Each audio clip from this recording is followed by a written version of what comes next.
Recorded in Chicago, Illinois, with your hosts, Ken, Matt, Neal, and Jeff. This is Triviality. The cream of the crop! Hello and welcome to Triviality, the game where lack of seriousness meets a little bit of knowledge. My name is Neal, and I'm joined in the studio with Matt and Jeff. How's it going? Hey, it's going great. Pretty Thanks, well. Neal. How are you? I'm doing all right. Matt's very chipper today. Yep, no Ken today. No Kensei, Matt's happy. He's my arch nemesis, I decided. Yeah, well... I thought he was your albatross. I can't decide. His Albatross. Is he your Jabberwocky? Possibly. Okay. I think like 14 episodes ago you said books were your arch nemesis. I think it's just reading. It's just reading. General reading, yeah. Reading and arithmetic. Mm-hmm. So Ken actually went to a factory in Vietnam to get metal teeth inserted to cosplay as his favorite James Bond character, Jaws. Mm-hmm. And the reason I'm saying that is today we're doing a very, very special themed game of James Bond. Mm-hmm. That's a lot of commitment. I'm really pleased that Ken was willing to do that for us. Well, he's got to do something for the show, so that's what it's going to be. It's about time. It's about time. So yeah, today's going to be a James Bond themed game. Before we get started, I'll just say if you don't know anything about James Bond, it's fine. I'm just using the titles of the canon films as categories, and I'm using that as inspiration. The number one rule is no one can play as Odd Job. Is how that Correct. works. Okay. Correct. As long as everyone knows. Slappers only. Yes. And basically, it's going to be 24 Bond movies and one extra question that we had a special person send in. Was it James Bond? It was James Bond, actually. It was from 007 at Gmail. But before we do that, I want to introduce some special guests we have here today. We're very, very excited. First, we're going to introduce United States champion Andrew Thomas, coming to us from St. Paul, Minnesota. How's it going, Andrew? That's good. How's it going with you guys? Doing really well. Thank you for coming on the show today. Why don't you tell us a little bit about yourself, how you got into trivia, and the special thing you have brewing over there in Minnesota? Oh, boy. Well, I think like pretty much everyone who listens or participates in the show, I've been a trivia nerd most of my life. I think with you guys, a number of our friends are in common who said, hey, you should listen to this one. Well, thank you to those friends. They're good friends. There were many of them, and I won't embarrass any of them by suggesting that any of them held out on me. So I now live in St. Paul, Minnesota. Been here a few years, and like you guys, I've got the podcasting bug. So I'm about 4 episodes into a trivia-ish podcast called 10 Things I Wish You Knew, which is supposed to be educational, and you can see my air quotes here. But the whole idea is try and disguise study as trivia questions. So if there's a subject that you really like or you're really enthusiastic about, like, for example, I did 10 questions about beer in great detail to 2 people who don't drink beer as my guests. So that was exciting. But if anybody wants to come on, like, wink, wink, y'all. Because I know you guys are geeks with the finest order. So if you have anything in 10 question digested that you want to share. Yeah. Well, you're going to have to either get Roadhouse ready for me, Steven Spielberg, or for next year's Halloween episode, 10 Things I Wish You Knew What You Did Last Summer, a Halloween episode. So I think we might have a team name ready to go. The others will be okay with that one. There you go. So where can people find your podcast? I got a Facebook page called 10 Things I Wish You Knew. It's on iTunes and Google Play, and it's a Podbean thing. So you can find it in any of those places. Or you can just find me on Facebook and say, hey, dude, where's your podcast? Wonderful. Well, thank you very much for sharing that and for being on the show and being a Patreon supporter. We appreciate it.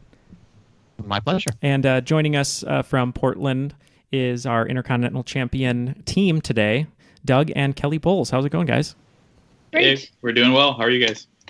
Doing well. Thank you so much for coming on the show and supporting the show on Patreon. We got a really nice email from Doug about him being a listener and telling us a little bit about himself. And we all got jealous because I've never been to Portland. So I was like, well, you guys will have to show us the town because I'm a big coffee nerd. That's what I'm drinking right now. Why don't you tell us a little bit about yourself, both Doug and Kelly, and a little bit about what you guys do. Sure. We're super excited to be on the show. First of all, we're also longtime listeners like Andrew. We actually found you guys, I think, through Trivial Warfare. I think you guys were on an episode with them at some point. And we heard that one and then just got hooked after that. So as you mentioned, we live in Portland. Kelly and I are married. We have 3 kids under the age of 6, which means we have no discernible life outside of that. I work at Nike as a senior retail director there. Awesome. I'll let Kelly talk about herself. And I'm a psychologist, and I do some consulting and freelance stuff on the side. So when I can make it fit in. So. And you guys are more than welcome to stop by Portland. We'll show you around, best coffee spots, best trivia spots. We'll be your hosts. Yeah, so I have a question. Is Voodoo Donuts properly rated, overrated, underrated? What do we got there? Extremely overrated. That's what I keep hearing. It's such a shame. That's a lot of stuff like I mean, here, though, too. they're fun. They're very fun. They're just regular donuts that are dressed up in fancy clothes. So Now, if you poke the donut, does another donut get hurt? Excellent question. Only the person who ate the last one of that type. There you go. Well, I guess that would be Baron Samdi's favorite donuts from Live and Let Die, a James Bond film starring Roger Moore. Segways. Dynamite drop in there. You have all the info. Do you like how I pulled out that reference out of my ass? What a segue. So yeah, very, very excited to have all 3 of you. You guys are actually going to play as a team today. It's our first ever handicapped match versus Matt and Jeff. All right. Well, let's throw it to the rules guy. It's going to be a normal game minus the James Bond theme, but let's see what he has to say today. The rules of the game are simple. 20 questions split into 2 rounds worth 10 points apiece. At halftime, there'll be a special swing round designed by this week's host. After regulation, players will enter the final round with the points that they've accumulated and will have a chance to wager 0 to 30 points on 5 categorized questions. At the end of the game, someone will be named the cream of the crop. You know that I'm the cream of the crop. All right. Matt, comments? Oh, yes. Excellent job, Mr. Rules Guy. Let's get going here. So category 1, question 1 is going to be Dr. No. Portrayed by actor Joseph Wiseman, Dr. No is a brilliant scientist and the first Bond villain who became the archetype for all to follow. Perhaps it wasn't the Napoleon complex that had him so angry at the world, but the childish, elemental nickname his chemist friends must have called him at least 102 times a day. Dr. What? Wait, actually, we didn't even do team names. What do you guys want your team name to be? I'm good with Andrew's suggestion. What is it again? Is it my suggestion? Yeah, your suggestion. Oh, geez. Okay. You guys are the 10 things I wish you knew what I did last summer. Okay. All right, so we're going to start with 10 things I wish you knew what you did last summer. What's your answer? Go ahead, Andrew. This was all you. Yeah, this is boy. totally you. Oh, is that our team name and not them? That's cool. Well, we know we figured that Dr. No might be a chemical symbol things, and I'm guessing it might be Nobelium because that's what the order is there, and that means that all his friends were nerds, which is entirely possible because they all became doctors. So we're gonna go with Dr. Nobelium. All right, and team triviality. Yeah, we went through famous physicists, and none of them rang a bell, but the father of dynamite himself, Alfred Nobel, we said Nobelium. And it would have been Dr. Nobelium in my mind. Right. So, yes, nice job. Points all around. Way to start the game. All right. Just like a James Bond film, we're starting off with an action sequence here. Or a very awkward love sequence. I don't know, whichever one. By the way, what's the other team name? What do you guys want to be? Team Triviality, or do you want? How about Team Odd Job? We can be team. No, you gotta be Team Jaws because we can't hit Team Odd Job. That's there you fair, go. All right, yeah. you're Team Jaws for Ken, in honor of Ken. If you lose, though, Ken dies. That's fair too. Either way, we win. Yes. I have to be like Goldfinger in this one. You lose, he dies. Okay. All right, number 2, the category is From Russia with Love. While only 2 Russian brands make an appearance on the top 10 selling vodkas in the United States, one of them is number 1 and is by far the best-selling vodka in the entire world. Can you name it? I'm pretty sure it's this one. Are we? Yeah, we're locked in. Okay. So a couple brands come to mind. I have a feeling Stolichnaya is the most famous / highest selling one. The other one that comes to mind is Natasha. I think that might be something really bad that I drank in college that I don't want to remember. But It's the cheap stuff that you somehow still remember. Yeah, I'd go with Stoli. great. All right, we're gonna lock in Stolichnaya. Okay, 10 things with Stolichnaya. And I don't know why I said it that way. Stolichnaya? Sorry. It's like I have a glitch in my audio. Stolichnaya. All right, Team Jaws. We also went with the Stolichnaya. Well, when I read this fact, I thought to myself, it's obviously Stoli, but it wasn't. Oh, no. It's one that I didn't think would be that popular, but it's Smirnoff. Oh. Yeah, Yakov Smirnoff. I thought Smirnoff was American too, but they just make a lot of crappy drinks on top of the vodka. Do you know where Grey Goose is? Grey Goose is France. French, I think. I think it's France. You guys are lucky. It was going to be a swing round of all vodka, but all right. Number 3 is in the category of Goldfinger. Auric Goldfinger's master plan to rob Fort Knox is known as Operation Grand Slam. While the film was released in 1964, it would be 11 more years before this former MLB superstar was born, who would go on to pass Lou Gehrig for most career Grand Slams with 25. Yeah, I'm not 100% sure. Oh, maybe we just go A-Rod makes the most sense, I think. Range. Yeah. So we're gonna lock in with A-Rod.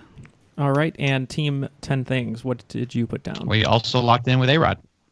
Well, for all the talking you guys did, it is A-Rod. Nice. All right. All right, moving right along to number 4, which is going to be the movie Thunderball. I had to include one question about a memorable James Bond title theme.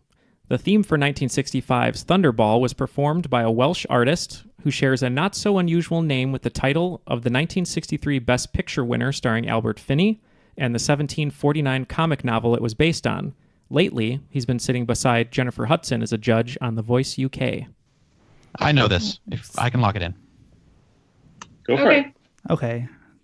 You know any Welsh artists from 1965? I'm drawing a big old blank on this Yeah. one. Are you saying it's the same guy is now on The Voice? I think the last name is shared. Okay. What's his name is Welsh. That guy who did all the Vegas shows. Darius Rucker. Hold on, I'll get that. No. Get Wagon Wheel out of my head right now. He did some Vegas shows. Tom Jones. Okay. I'm pretty sure he's Welsh. Okay, so we're going with Tom Jones. Well, it's not unusual they were all able to come up with that answer because it is Tom Jones. It is Tom Jones. Yes, there's some clues in there. Not so unusual name. And then the Albert Finney film was called Tom Jones. Okay. I had a little fact here on this one specifically because it was funny. So the original theme for this film was titled Mr. Kiss Kiss Bang Bang. And my other favorite fact was that according to legend, Jones fainted in the recording booth when he hit the song's final note. Wow. Yeah. It really put us back into it. Nice pull there. All right. Number 5, You Only Live Twice. In 1997, a Super Bowl commercial used the likeness of Fred Astaire, who had passed away 10 years earlier, in an ad that saw him dancing with what brand name household cleaning device? You just need the device? Just the device. We're locked in. All right. Let you guys talk. It would be I a got nothing. Swiffer. I might be a little early for a Swiffer. Probably think about what would be sort of a novel mop that would have come out in 1997. What was it called? I'm good to lean towards the Swiffer. I think we had a Swiffer in 2005-ish, so maybe it's... That sounds like, now that I can see in my head Fred Astaire dancing with a Swiffer, I can't get it out of my head. So let's just go with that. I like that a little better, too. Well, I guess we'll lock in. She said confidently. With Swiffer. All right. And Team Jaws. Yeah, I'm pretty sure you said the answer. I think it's a Hoover, but we locked in with vacuum cleaner. Or I just need the brand name, though. Brand name. You do need the brand name? Mm-hmm. Then Hoover vacuum cleaner. Unless it's not. It is not Hoover, Is unfortunately. it Dirt Devil? It is the Dirt Devil. Yeah. A little too early for Swiffer, but it was the Dirt Devil. Mm-hmm. I knew it was a vacuum cleaner. His wife gave them permission to use his likeness in that. He did a couple. that was like the trope was dead. Then it was dead celebrities with vacuum cleaners because I remember they made fun of it on like multiple either Mad TV, SNL, etc. Well, they love everything clean. So, Mm-hmm. After 5 questions here, it looks like the score is 30-30. It's tied. All right. Yeah. So very, very close. Number 6, On Her Majesty's Secret Service, or otherwise known as The Only One with George Lazenby. I don't know anything now. The United States presidential state car is tasked with transporting America's chief executive with the highest levels of protection. This fortified limo has gone by what nickname since President Bush, not to be confused with Patrick Swayze's final acting performance? Had to get a Swayze question. I was going to say, why didn't I study everything Swayze ever did? We are locked in. All right, they're locked in over here. Feel free to talk out loud, guys. The only thing I can think about that car is that I think it's a Ford car, or at least it used to be. I think when Kennedy died, I think he died in a Ford car, if I'm not mistaken. I think it was a Lincoln. Was it? Which is because there's a hysterical irony. Oh about it. yeah, Lincoln died in Ford's Theater, and Kennedy died in a Lincoln. Yeah, and Kennedy died in a Lincoln. That's right. Lincoln is a Ford Motor Company subsidiary. So there we go. That's fine. Not that it helps us at all with the answer. Nope, not so much. I'm only helpful if it's not super helpful. I literally have no other idea, so I would just totally go with the SS Roadhouse unless we had some better thought. At least that's funny. Let's lock in with that. All right, it's done. All right, SS Roadhouse. Let's go to Team Jaws. It should be called Ground Force One, but we believe it's called the Beast. All right. Well, if you were Dalton, you would hide away your Mercedes for a junker car while you bounce. But the presidential car is known as the Beast since President Bush. And the Beast was like a Fox show, wasn't it? Or was it? I can't remember if it was Fox or it was NBC, FX or something. yeah, but it was a TV show. It was during Patrick Swayze's cancer, right when he was dying the last year or so, pancreatic cancer. The car right now is a Cadillac, for your knowledge. So if you guys want to put that away. Yes, it's styled like a Cadillac DTS, but it's actually built on the frame of a Suburban. So very strong. Oh wow! It just needs a SUV chassis because it weighs like 8,000 pounds. All right, next question. Number 7. So this is the Sean Connery film of his that he did after his normal films that was canon. Diamonds Are Forever. Ian Fleming may have been inspired by some advertising for this particular title. A Diamond is Forever was proclaimed the slogan of the century in 1999 and has appeared in every engagement advertisement since 1948 for what company? Do you know this one? Yeah. Okay. I forget. We're locked in, but I think it's De Beers, right? Yeah, it's Beers. Yeah. I wish I had something funny to say, but there's nothing funny. But it's just De Beers. It's just Beers.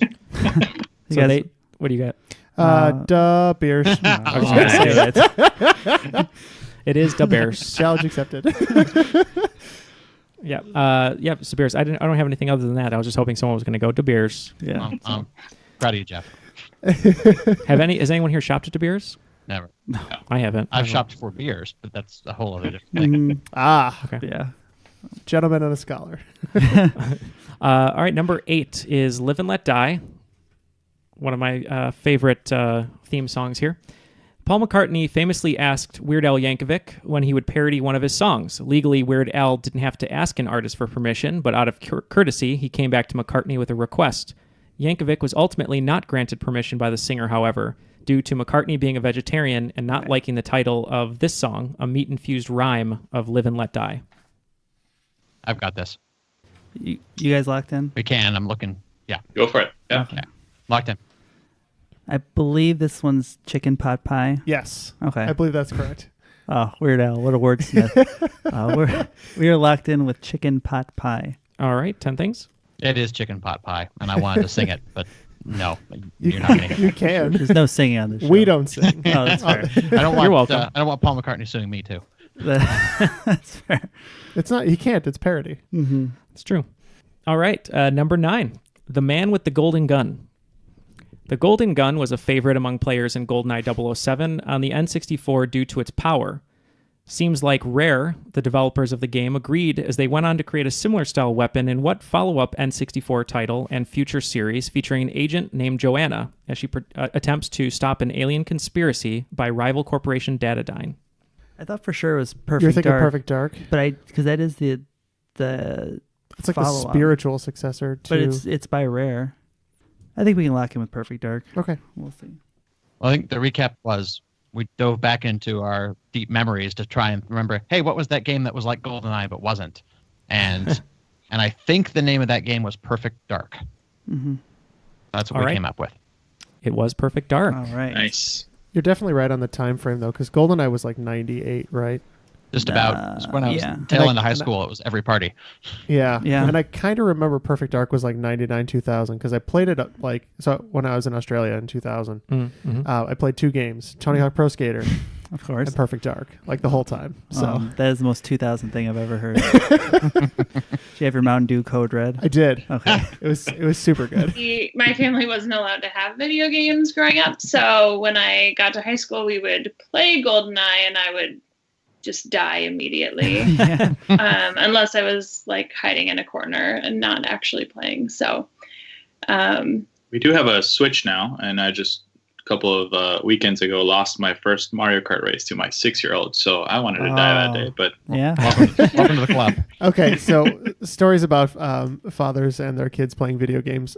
My dad never really played video games, but he was always so much of a showboat. He challenged me and my brother that he could beat us in Mario Kart 64 while using the controller upside down, and he did. No way. Three races Oh in my a row, gosh. and he retired immediately. Yeah. He's like, "Yeah, I'm good. That's okay." Well, kudos to your dad. Yeah. All right. Well, number 10 is going to be The Spy Who Loved Me, otherwise known as Neal's Trip to London. This could have been a fitting alternate title for what television series following two KGB officers who go undercover as the Jennings, a couple living in the suburbs of Washington, D.C.? we can lock in on this end, I think. yeah. All right. All right. So everyone's locked in. Let's start with Team Jaws. Who is this? Is this Kerry Russell in this? Yeah, this is the If we have Americans. the right show. I believe it's the Americans. All right. And Doug and Kelly? Yeah, we locked in with the Americans. They just had their last season, and it was a very good show. You should all watch it if you haven't seen it. It is the Americans, and I was hoping someone watched it so I could find out if it was good or not. And now I will watch it. Somebody once told me, I was like, I see its merit, but I couldn't like get into it as much. That's because you are a spy. Somebody told me I'm a couple of years too young. They're like, "Oh, you didn't live during the Cold War." Wow. To be fair, I was talking to somebody who was like, You'll 40, live during the next one. 40 so years you'll older be... than me. That is bleak. All right. Well, after round one, it's a very tight game. Team 10 Things I Wish You Knew What You Did Last Summer has 70 points, and right in front of them is Team Jaws with 80 points. To be fair, that's a skill all on its own. I could never keep that straight for a whole game. Keep You're what going to have straight? that name perfect, and it doesn't matter if you can count it That's 70 impressive. or 80. Absolutely. As they call me, I'm a lyrical Lothario. Okay. I don't know what that means. All right. I think it means you have an odd choice in dating. Yes. Yeah. Well, I'm sure Colleen will dump me after this game. So Nice. That's because you haven't shopped at De Beers. Yes, that's exactly why she's going it's to been dump a good me. 8-year Yes. run, but You know what? You're right. He's never shopped at De Beers. All right, Kelly, just give me your business card after this. We have a lot to talk about. Okay. So for the swing round today, everyone here, even if you haven't seen James Bond, I'm sure you know how he likes his vodka martini. He wants a lot of them in rapid succession. Well, he likes them shaken, not stirred. Not in Oh, Casino that's Royale. what it is. So today's swing round is going to be music clips, and I'm going to play a segment of a song that uses the word shake. All right, and here are the titles of those songs. Number 1, Salt Shaker. Say that real fast and try. On the floor wide open. Eat so much they call up in the ocean. Shake it like a salt shaker. Shake it like a salt shaker. Shake it like a salt shaker. Shake it like a salt shaker. Look at that. that's a particularly interesting choice, Neil. Not a lot of songs have shake in them, so We wrote 6 of them down already. And All right. that wasn't one of them. Number 2, Shake It.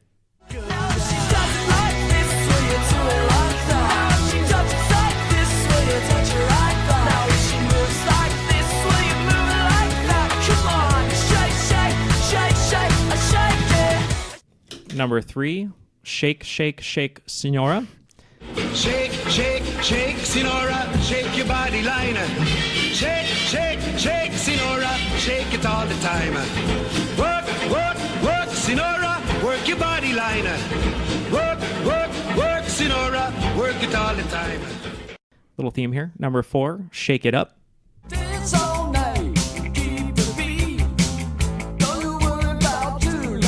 Shake it up. Shake it up. Number 5, Shake Your Love. Shake your love, I just can't shake your love. Shake your love, I just can't shake your love. Shake your love, I just can't shake. Shake your love, I just can't shake your love. Is this Robin Sparkles? I like you. Number 6, shake your body, parentheses, down to the ground. And I do know that I want you. Let's dance, let's shout, shake your body down to the ground. Let's dance, let's shout, shake your body down to the ground. Let's dance, let's shout, shake your body down to the ground. Let's dance, let's shout, shake your body down to the ground. Number 7, rump shaker.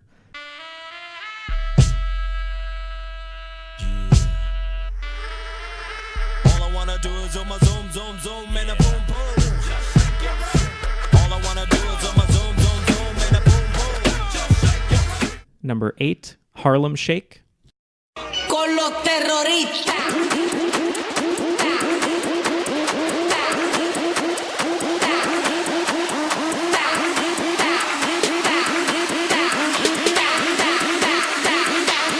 Do the Harlem Shake.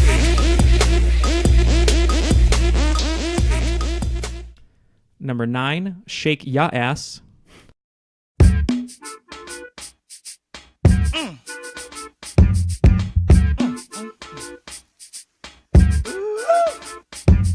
Shake your ass. Watch yourself. Shake your ass. Show me what you're working with. Shake your ass. Watch yourself. Shake your ass. And number 10, shake, shake, shake, parentheses, shake your booty. Shake, shake, shake. Shake, shake, shake. Shake your booty. Shake your booty. Oh, shake, shake, shake. Shake, shake, shake. Shake your booty. Shake your booty. Apparently, there's a common thread of things humans like to shake. So, Okay, all the answers are in for our shaken, not stirred swing round, musical swing round. I will read off the name of the song, and then I just want to hear who you guys think the artist is. So we'll go Team Jaws and then Team 10 Things for all of these, just to keep it simple. So, all right, number 1 was Salt Shaker. Team Jaws? that's us. Oh yeah. Sorry. Yeah, this is a prevalent mid 2000s hip hop act. They were the Yin Yang Twins. All right, and Team 10 Things. We went with Just Peppa. Unfortunately, it is not just Peppa, but brownie points for that answer. It is the Yin Yang Twins. Little John is in that song, yes. Oh, Lil Jon's in a couple of these then. All right, number 2, title of the song is Shake It, Team Jaws. These are guys pretty big in the neon movement of pop punk in the mid 2010s. Metro Station. And Team 10 Things. Or we're going to go with the Polaroid pictures. Also a good answer. It is Metro Station. Yep, and that is the group that has Miley Cyrus's brother. Mm-hmm. You're like the mid 2010s, like it was that long ago. I was like, wait, that song was like 3 years ago. Oh, whatever. I think it might have been late 2000s, early 2010s, whatever. Number 3, prevalent in Beetlejuice, Shake, Shake, Shake, Sonora, Team Jaws. Didn't know this We did one. not know this. So we went with the person who gave us Mambo number 5 and said Lou Bega. All right, and Team 10 Things. All right, we're hoping we can get on the board here. We think this is singer and activist Harry Belafonte. Doug is right on the money. Yeah. Harry Belafonte. Points on the board there. All right, number 4, Shake It Up, Team Jaws. This is a classic from the Cars. All right, and Team 10 Things. Oh, good, because our legitimate guess for this one was the Cars. It is the Cars. Yep. All right. If it sounds like a car song, it's probably a car song. As Neal's over there moving in stereo. There you go. All right, number 5. Love this song. Listen to it when I walk cheerfully down the street. Shake Your Love, Team Jaws. That makes me feel better about our guess of Madonna then. It does not get into the groove of my Madonna song that I listen to when I walk. Team 10 Things. We had no semblance of an answer here. We're just going to tap out. All right, well, it is the arch rival of Tiffany. It was Debbie Gibson. Debbie Gibson. Damn. Ah. I said it's probably a Tiffany or a Debbie Gibson. Now I think we're alone. All right. Ah. Number 6 was Shake Your Body, parentheses, Down to the Ground, Team Jaws. If there's a parentheses song I want to be all a part of. It's clearly Rockwell. No, it's MJ. We're going MJ. MJ, okay. And Team 10 Things? We said Michael Jackson. This was literally the only one that I knew. So. All right. I will give you points for that one. I was looking for the Jacksons because it wasn't solo, but I'll give you points. So it is. Michael was there. It's the Jackson. Michael was there. Would you have given us points for Tito Jackson? Not sure if Tito is there. No one ever knows what Tito's doing because Tito does what Tito wants. That's All right. Number 7, Rump Shaker, Team Jaws. This one I kind of struggled with for a while, but then I think that this was the song that got them censored, which led to their hit song Banned in the USA. I think this is 2 Live Crew. All right. And Team 10 Things? All right. Well, I'm thinking here that the rump is also something you cook. So I'm going to go with Gordon Ramsay and the Ramsayettes. I would listen to that band. It is neither of those, unfortunately. It is Rex and Effect. Oh, I would have never gotten that. Yeah, that's a deep reference there. Yeah. But I had to throw one in. Yeah, fair enough. All right. Number 8, the popular Harlem Shake, Team Jaws. Yeah, I think everyone knows that Lil Jon's in it. They think it's a Lil Jon song, but he just does the one part. Yeah. I believe the it's a DJ song. I think it's DJ Snake featuring Lil Jon. Okay. And Team 10 Things? We didn't know who. We recognized it, but had no idea who was responsible for it. So I chose somebody from New York. I just said Jay-Z.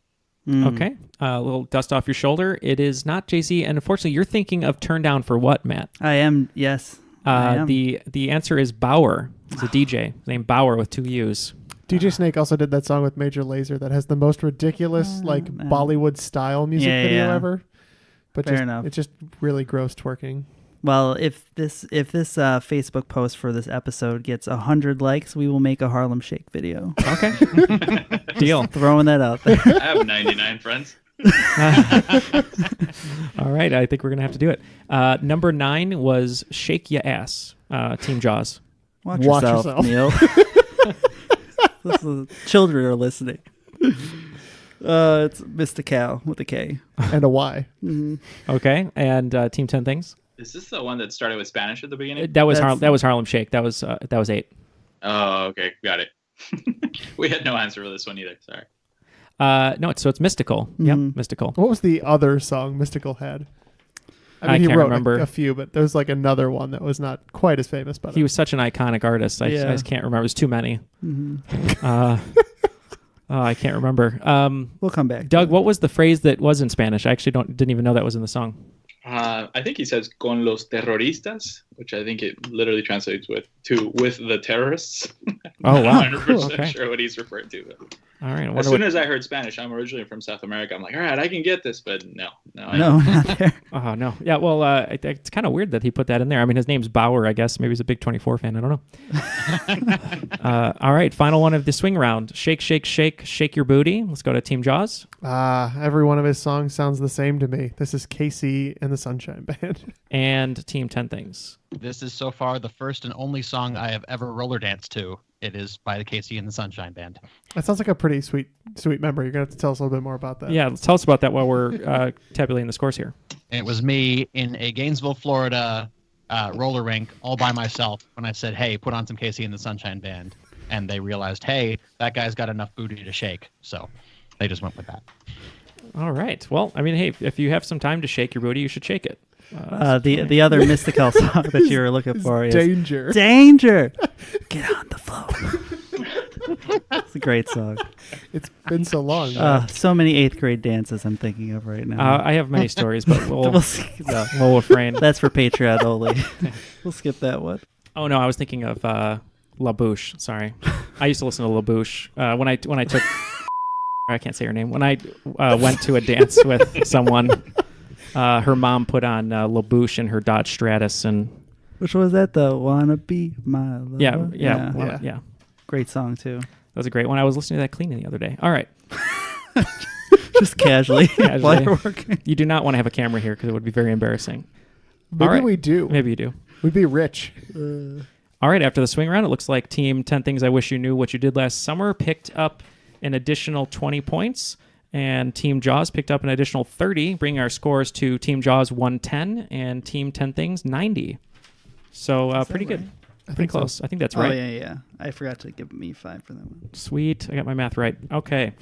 All right, round 2. Number 1 is going to be Moonraker, if you remember that one. Mm-hmm. Hall of Fame quarterback Warren Moon may have raked in a number of records over his career. Hey, you try writing a theme game on Moonraker. I mean, did I have to have so many immediate puns? The pun's so delicious. But one record that he is surely not proud of was 161 of these, which puts him in second place behind Brett Favre. Yeah, locked in. Yeah, I Okay. think so. Team Jaws is locked in. I mean, fumbles or interceptions, I guess.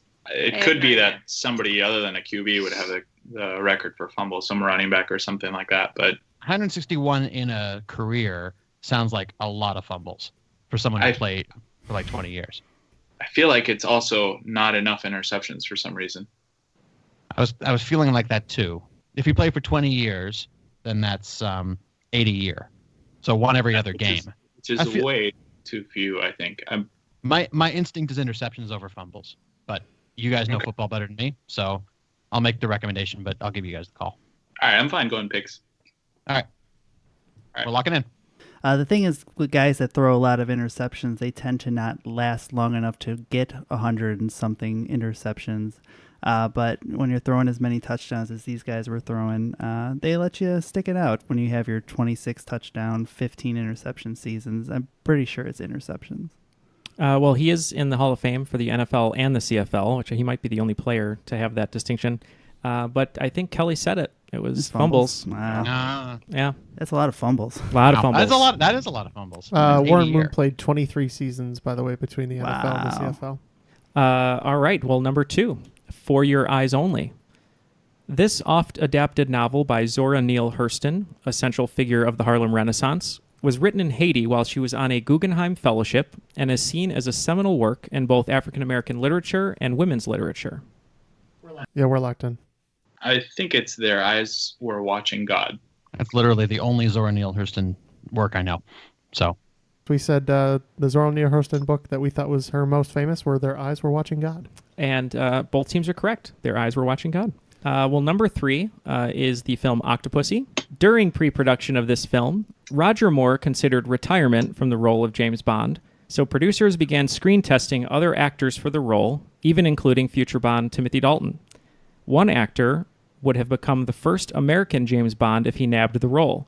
You might know him from his performances in the original versions of the Amityville Horror, Westworld, or probably for his superb snapping skills that his son definitely inherited. I got this. Locked in. Yeah, same here. Great. Yeah. Uh-oh. Snapping skills, huh? Is it maybe Ed Harris? Because Ed Harris is definitely in. Does he have a son who's Westworld. good at snapping? He might. Who would that be? I don't know. We are locking in with Edward Harris. Ed Harris. Okay. And I didn't want to listen to Jeff talk anymore. all right, and Team 10 Things, whoever would like to take this one. Go ahead. Got it. So the snapper has got to be Thanos as Josh Brolin. His dad is who memorably played P.W. Herman in Pee-wee's Big Adventure. Who to my mind would be the Bond we're looking for is James Brolin. And it is James Brolin. That makes sense.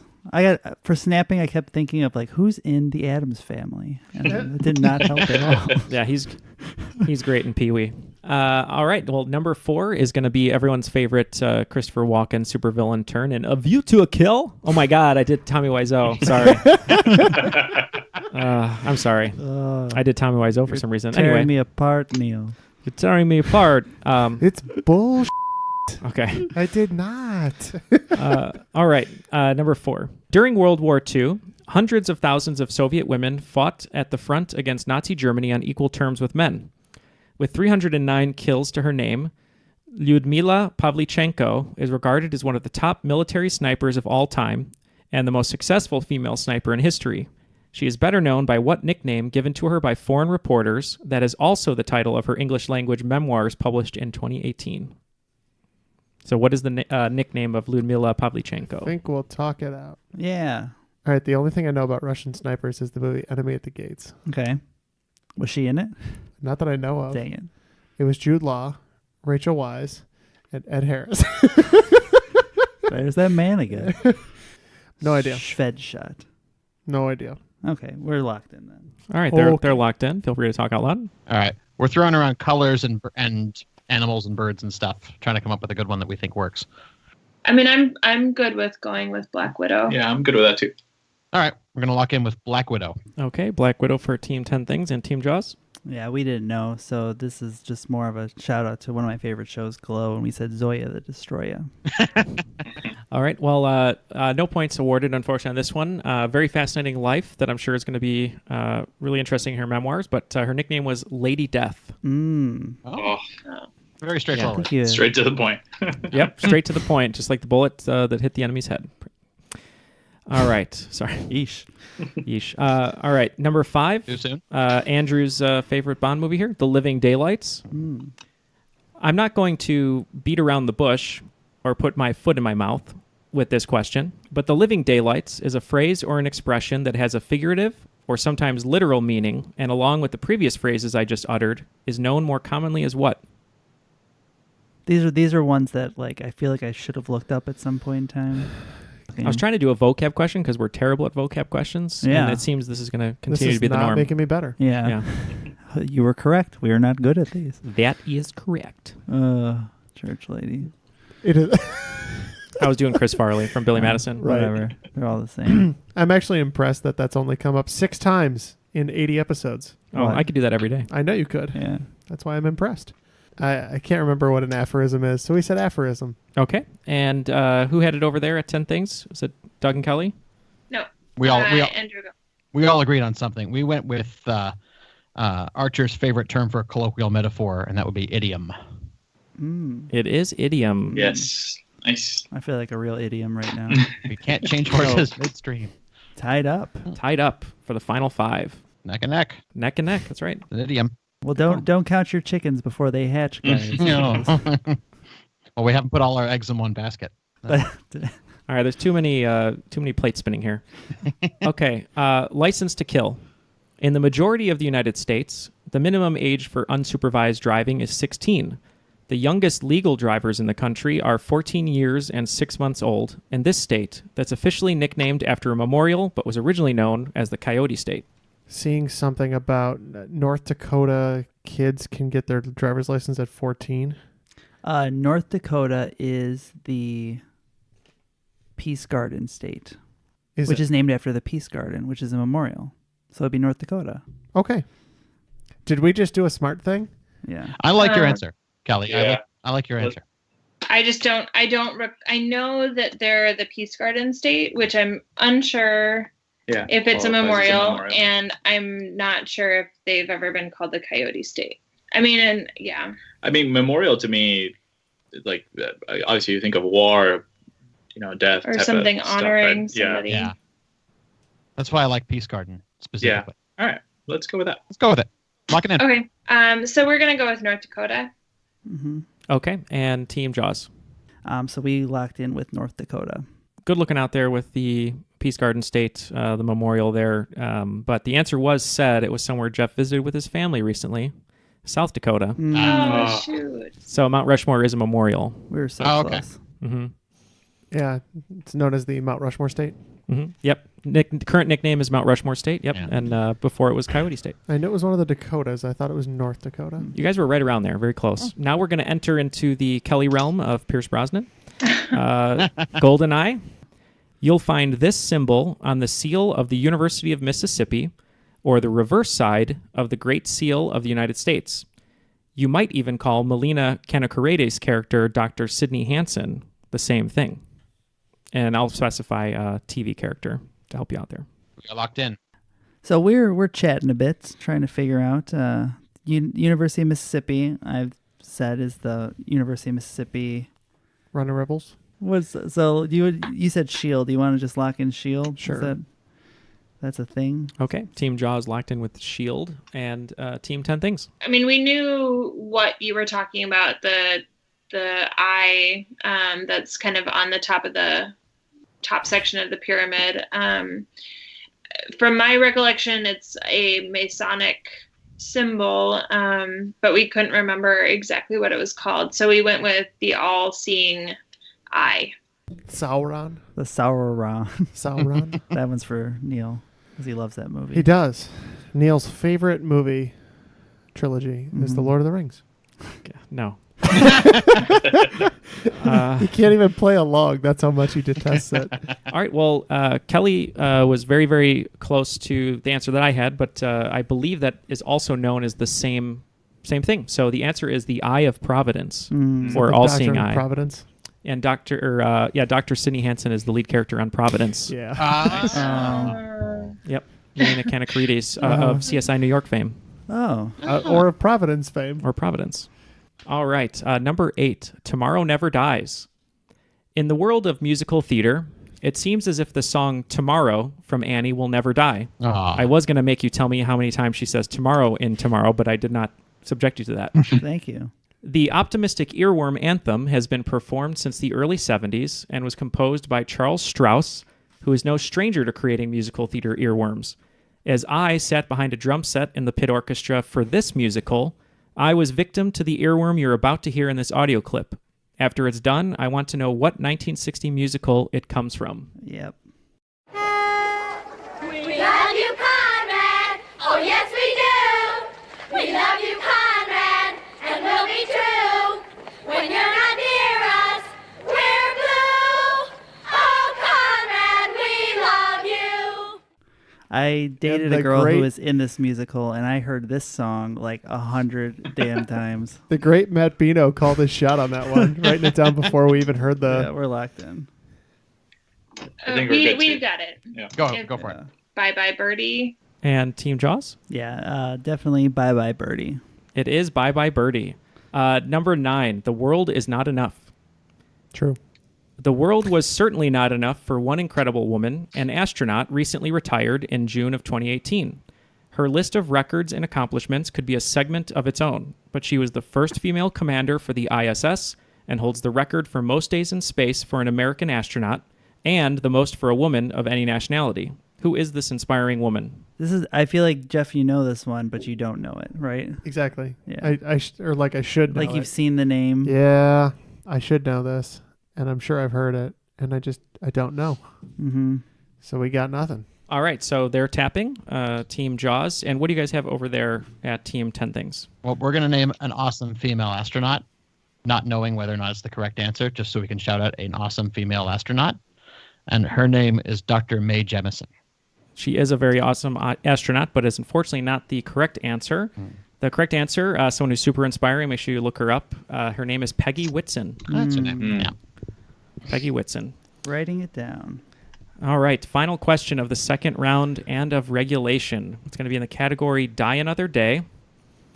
Utilizing the successful formula of films like Groundhog Day and one of Tom Cruise's underrated films, Edge of Tomorrow, Blumhouse flick Happy Death Day was a major success for the uber horror producer, so much so that on Valentine's Day 2019, a sequel will be released with what title featuring a phonetic substitution, and spelling counts. All right, we're gonna go with Happy Death Day, but the D in death is substituted with a 2. Oh, Okay, that'd be and good. Team Jaws. So we kind of were all over the place for a little bit. Then Jeff suggested you're not changing any of the first 2. You're changing date to date because it comes out on Valentine's Day. I believe it'd still be spelled Happy Death, DETH, date, DATE. Matt, it is spelled death, DEATH. So I know it was one train that you were on that you were saying it was DETH. You guys were getting there. You were pretty close. But the sequel is called Happy Death Day to You with the number 2 and then the letter U. Oh, that's cute. Gotcha. Yep. It's a very, very tight game going into the final round. We have Team Jaws with 130 points and Team 10 Things I Wish I Knew You Did Last Summer with 140. Ugh, I feel like Warren Moon in that AFC Championship game against the Bills. That's a reference for like... Just as long as we don't feel like Gary Anderson in that AFC champ or whatever. Too soon. You don't bring up the name Gary Anderson. All right, I'm going to give you the categories. Just like this whole game, they all are just inspired by the film. The one thing I will say is number 5, the only clue I'll give you, is sort of a James Bond question reference. So if you're not too well versed in that. All right, category 1, Casino Royale. Finally, the good ones. Category 2, not a good one, Quantum of Solace. Yeah, fair enough. Category 3, Skyfall. Category 4, Spectre. And category 5, sent in by our friend Addie Lewis of Addie's Proxy Pub Quizzes, Dial, Speed Dial. In the tone of James Bond saying his own name. Dial, Speed Dial. And I will say, I did say this one is a James Bond reference. I'll give you a hint. It is just someone who deals with James Bond throughout the entire canon more than a few times, let's say. All right. Everyone's wagers are locked in. We're going to start with question 1 in the category of Casino Royale. Modeled after its sister casino, the Venetian Las Vegas, this international casino is situated in a territory that until 1999 was formerly a colony of the Portuguese Empire and is the world's largest casino and 7th largest building in the world by floor area. Number 2, Quantum of Solace. Sam Beckett was trying to find solace on the television show Quantum Leap as he leapt through space-time to make his way back home. The Irish playwright Samuel Beckett wrote characters named Vladimir and Estragon, who ultimately found solace with each other after what other character stood them up? Screw you, Neal. Screw you so hard. You couldn't have just given us an Al question, huh? All right.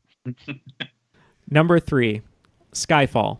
It was a memorable 50th birthday celebration on September 25th for this actor and 90s box office titan when he bungee jumped out of a helicopter into the depths of the Grand Canyon. His jump also raised awareness for global citizens' education campaigns. Number 4 in the category of Spectre. Unfortunately, I won't be asking you the meaning of Spectre, which is Special Executive for Counterintelligence, Terrorism, Revenge, and Extortion. I'm looking for the name of the limited series comic book by Alan Moore and Dave Gibbons that features a mother and daughter superheroine pair that share the name Silk Spectre. And number 5 from our friend Addie Lewis in the category of Dial, Speed Dial. By what name is the fictional character Major Jeffrey Boothroyd better known? Neal, I just want to say if we lose, the failure was our own. So, As it should be. as it should be. All right, all the answers are locked in from the final round. I'm just going to go through the questions one more time and get the answers here. All right, question 1 was in the category Casino Royale. I wanted to know what was the name of the sister resort of the Venetian Las Vegas that is an international casino in a territory that until 1999 was formerly a colony of the Portuguese Empire and is the world's largest casino, 7th largest building in the world by floor area. So let's start with Team 10 Things. What was your answer and wager? Well, we wagered 30 because we went to go big, like this hotel. We didn't know the exact name of the property, but we figured because the territory was going to be Macau, we went with Venetian Macau. All right, and Team Jaws, it looks like you wagered 10. What was your answer? Yeah, we also said it was the Venetian Macau. And both of you would be right. The Venetian Macau. Number 2, in the category of Quantum of Solace. Sam Beckett was trying to find solace on the television show Quantum Leap as he leapt through space-time to make his way back home. The Irish playwright Samuel Beckett wrote characters named Vladimir and Estragon, who ultimately found solace with each other after what other character stood them up. Let's start with Team Jaws. You wagered 10. Mm-hmm. Yeah, when I think of Sam Beckett, I think of Waiting for Godot. So we said Waiting for Godot. Okay, and Team 10 Things. We also said Godot and wagered 30. All right, it is Godot. Yeah. They were waiting for Godot. All right, number 3 was the category of Skyfall. It was a memorable 50th birthday celebration on September 25th, 2018 for this actor and 90s box office titan when he bungee jumped out of a helicopter into the depths of the Grand Canyon. His jump also raised awareness for global citizens' education campaigns. So let's start with Team 10 Things. You wagered 30. What was your answer? We went with Mr. Independence Day himself, Will Smith. All right, and wagering 10, Mr. Jaws, Team Jaws. We went from the south to the west to the east to the north looking for this answer, but we settled on Will Smith. Mm-hmm. And it is Will Smith. Wow. Number 4, category of Spectre. Unfortunately, I won't be asking you the meaning of Spectre, which is Special Executive for Counterintelligence, Terrorism, Revenge, and Extortion. I'm looking for the name of the limited series comic book by Alan Moore and Dave Gibbons that features a mother and daughter superheroine pair that share the name Silk Spectre. Wagering 10. Let's go to Team Jaws. Yeah, I'm not sure who's going to be watching them, but we said The Watchmen. And Team 10 Things, wager 20. And luckily, Andrew was watching out for us and informed us that it was Watchmen. It is Watchmen. Very good. I've only just seen the movie. We did not wager enough. No, This is a great final round. This is going to be awesome. Okay. I forgot what we promised we would do if you lose. All right. The final question was provided by our friend Addie Lewis, and it is in the category of dial, speed dial. By what name is the fictional character Major Jeffrey Boothroyd better known? Wagering 10, Team Jaws. What did you say? We weren't really sure, but this is the only person we could think of with an alias in multiple Bond movies, and we said Q. All right. And wagering 30, Team 10 Things. Well, it's not the Star Trek villain who's impish and impish. It's our favorite fixer of awesome gadgetry and etc. That's Q. It is Q. Wow. Have you ever had both teams sweep a final round before? I don't know if we've ever had teams, get Any team. perfect score in the final round. Just a crazy final round there. Everyone got all the questions right. Just looks like Team Jaws didn't wager enough because they are going to end the game with 180 points. And with 290 points, it is today's cream of the crop. 10 things I wish you knew what you did last summer. Oh, yeah. Wow. Nothing is gonna stop me.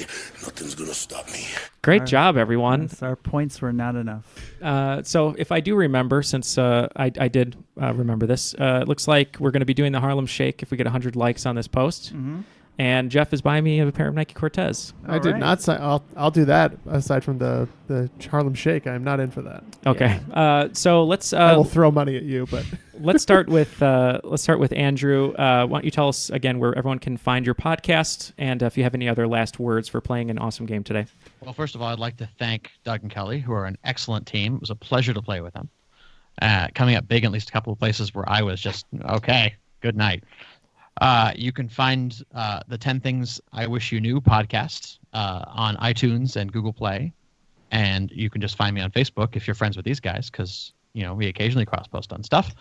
But I guess this is the first time I ever got to say this on a podcast. You should like that page on Facebook and tell all your friends. So go do that. Well, thank you. And everyone, please check out his podcast. He's doing a great job.